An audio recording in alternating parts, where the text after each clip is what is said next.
Vanguard is down horrendous right now. And in fact, the game has been out for not even 2 weeks at the time I'm recording this.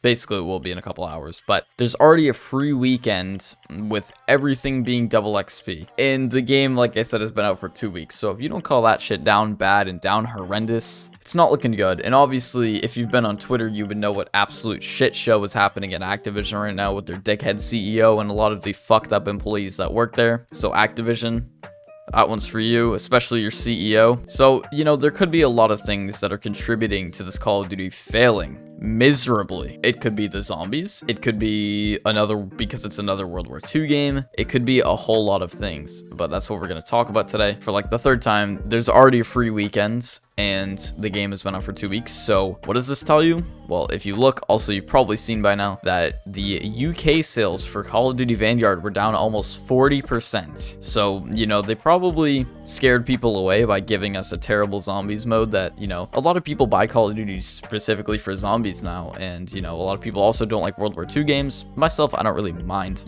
I just kind of sit there and wonder because Cold War was not that great of a game. I didn't think it was anything too special. And that is I think it's like one of the second or third most selling CODs of all time behind Modern Warfare. And, it's probably because of Warzone at the time. It was really starting to blow up. And that's why I think that when Caldera or Warzone Pacific releases in a couple weeks, I think that the Vanguard sales are definitely going to go back up. Everyone wants to get on multiplayer and grind out those guns and those camos and everything. But I think that something is kind of sad though, for Sledgehammer at least, if they don't make a continuous COD in a sense of Black Ops or Modern Warfare or something like that. It doesn't people don't really want to buy it. If you see Call of Duty Black Ops this, you probably want to buy it, or Call of Duty Modern Warfare this, you want to buy it because the games before were good. Cold War, for example, I'm assuming that it mostly sold because of Warzone, but also because it had that new experience for zombies people, or a zombies experience for new people, I mean. And overall, it wasn't a terrible game. Like, it wasn't great either. It was just kind of average. If it released in like 2017 or 18, it probably would have been like the greatest Call of Duty of all time, just because,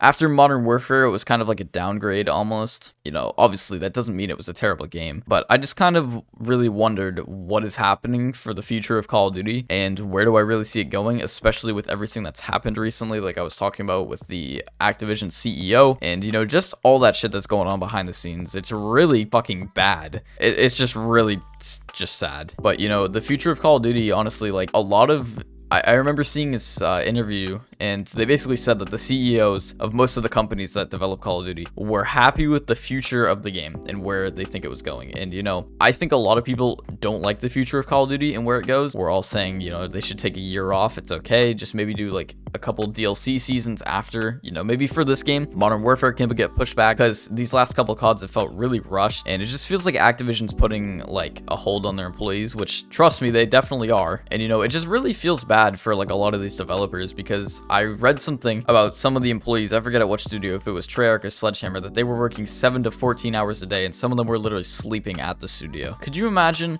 working or sleeping at the place you work after working like a 12+ hour shift? Like, that is just really ridiculous. And I appreciate everything the developers do, because obviously they give me so many chances for content, just for not being bored all the time. Also, I'm just like, I'm really grateful for that. I think most of the future of Call of Duty unfortunately relies in Warzone and really nothing else. And I'm not a Warzone player just because I think Verdansk sucks. I think it'll, honestly, my opinion will change when Warzone Pacific comes out, because as of right now, I actually do quite enjoy like the colors of like Shipment, and I think the map looks sick. There's gonna be dogfighting. I think I'll give it a try. I don't know if I'll like it, because I don't really like battle royales anymore after just playing so much Fortnite, man. But I just think that I'm not really a fan of a lot of companies going with the free to play with $20 skin bundles route. I feel like that became a trend after Fortnite, because obviously Fortnite sells a lot of skins, and so does Activision and Warzone, I guess. It just doesn't make sense to me, like, why we had such good quality zombies cutscenes at the start of Black Ops 4, and then they just threw away the budget, and